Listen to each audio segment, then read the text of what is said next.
Oke, bismillahirrahmanirrahim. Assalamualaikum warahmatullahi wabarakatuh. Halo guys, welcome back to my YouTube channel. I'm Nida Nur'aida and I'm student at English Education Department. So now I came with another title, but still about young learner. And I think you can guess what the title I came with. And before I tell the title, I want to invite you to play a game.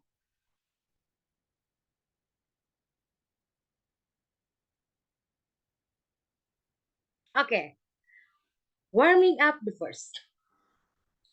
Okay, students, now I want to invite you to play a game. Now, if I say one, you have to show your index finger.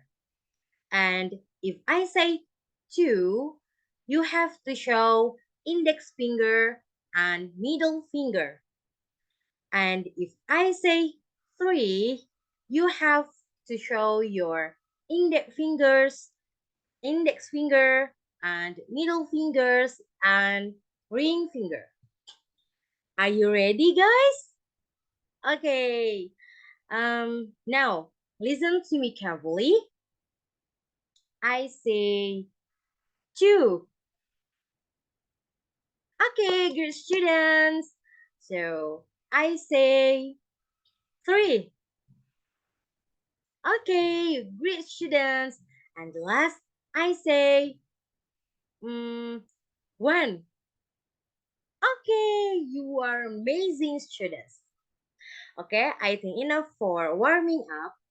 Now let's move to title.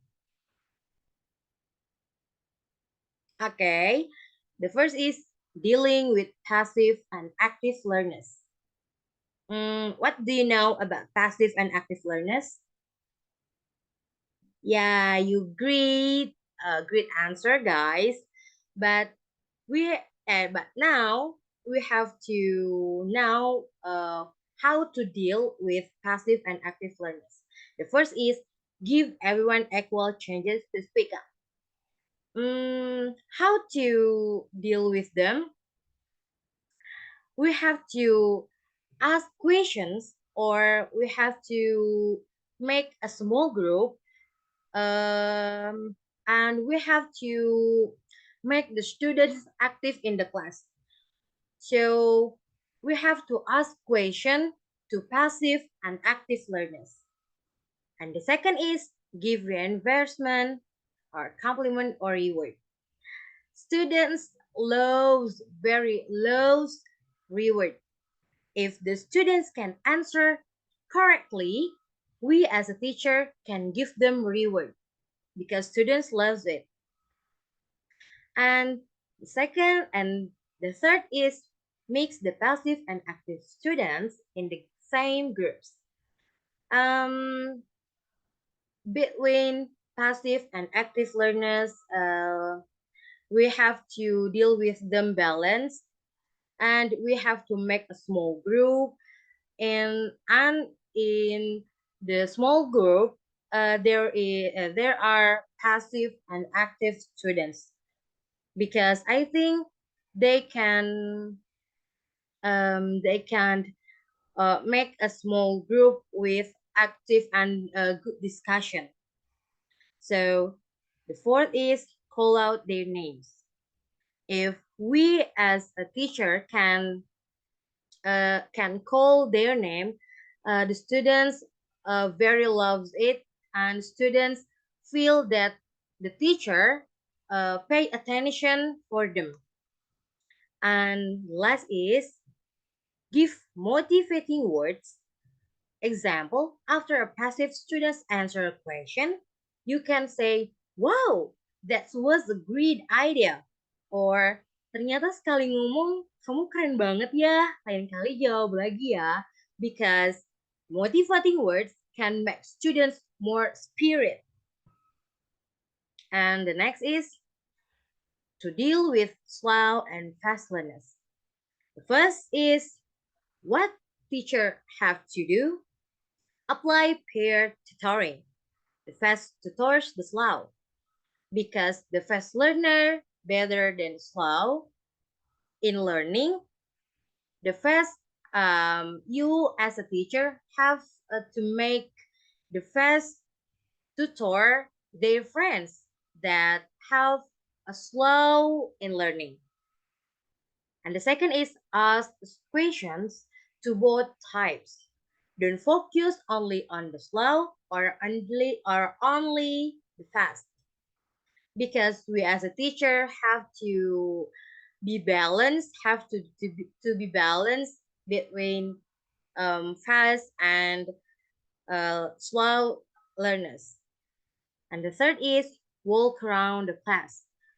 We have to make sure that students does their work, and this is what we have to do. We have to walk around the class. So the next is varied learning methods. We have to prepare other learning methods or various learning methods because students have many different types in learning, many different types in studying, and we as a teacher have to prepare various methods for learning. And the next is varied level of difficulties of the task, assignment, test, because students have level and assignments also have level. And the next is change the seating arrangement regularly. We as a teacher have to know situation in the class or understanding what the material we will what is it we will explain to students, and we have to make the seating arrangement relate with the material. And the last is do personal approach. We can talk with specific students if we need to talk it. And after that, I will explain about principle of TEYL. The first, implicit learning. Second, contextual learning. The third, learner-centeredness. And the fourth, meaningful learning. The first is implicit learning. The learning implicit learning is the learning method is carried out without the awareness that students are learning the material. Now, students in this math and this principle, students cannot feel that they study in the class or that they study about the material. So contextual learning is learning associated with new information and students' experience related to the material. This is students can learn about anything around them or about students' experience in real life, but especially for around the world. And the example and illustration of this principle is, okay, students, now I have three pictures. The first pictures is the number 1. This number have blue color. So what the number is this? Okay, great students. And what the color of number this is? Okay, blue color, you great students. And the second pictures is number 2. And number 2 have pink colors. So What the number of this picture? 2. Okay, great students. So what the color of this number? Okay, you great students.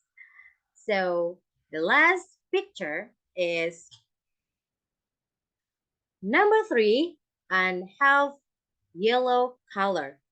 So what number is this? Okay, you good students. And what the color of this number? Yeah, yellow number, yellow color. And you are a good student. Ah, okay, guys, and this is example and illustration from implicit and contextual learning because students learn about number and about color. Students don't know. Students didn't know because students didn't know if the students learn about it. So the next is learner centeredness. Learner centeredness or student centered learning, where students play an active role in learning. This is in this learning, students become the main character in learning activities. So, meaningful learning is learning related to the experience and daily life of students. This is about daily life of students. We can that related with learning or with material. This is example and illustration. The example one. Okay, students, I have three pictures again. The first picture is bread. Do you know bread? Yeah. Now, the second pictures is fried rice, and the third pictures is potatoes. Okay, Jenny, can you raise your hand? Okay.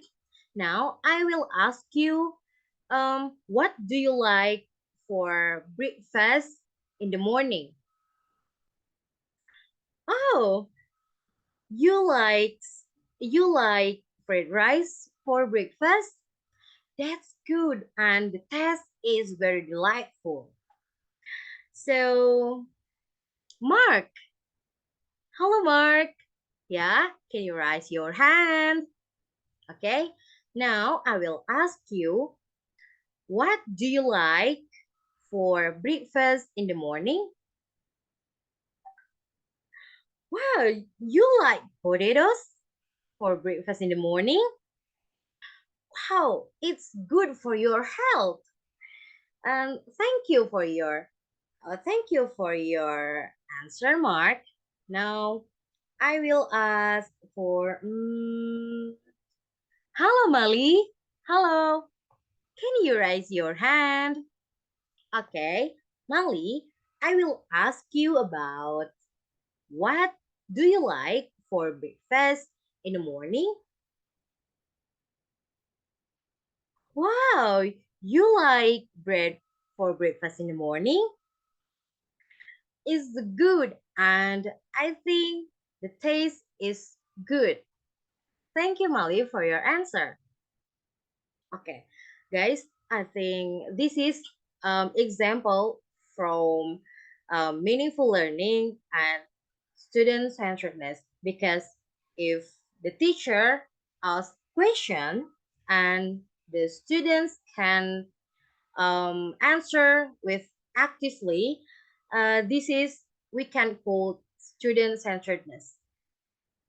So with meaningful learning, this is related to their daily life. Okay, guys, I think enough for explaining. Thank you very much. Thank you for your attention. Wabillahi taufiq wal hidayah. Wassalamualaikum warahmatullahi wabarakatuh. See you next time.